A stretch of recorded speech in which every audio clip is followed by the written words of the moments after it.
ঘুমিয়ে ঘুমিয়েই নমস্কার করছে মাকে।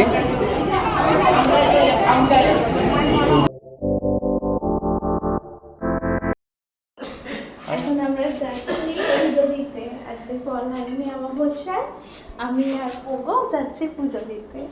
এই ফার্স্ট টাইম পোগো যাচ্ছে মায়ের কাছে পুজো দিতে। এই যে পোগো মন্দিরে এসে গেছে, এইবার আমরা মন্দিরে ঢুকবো। সবাই পুজো দিতে এসছে আমাদের মতন। দরজা বন্ধ, কারণ মায়ের শাড়ি পরানো হচ্ছে, এক্ষুনি খুলবে, তারপরে পুজো শুরু হবে এবং আমরা পুজো দেব।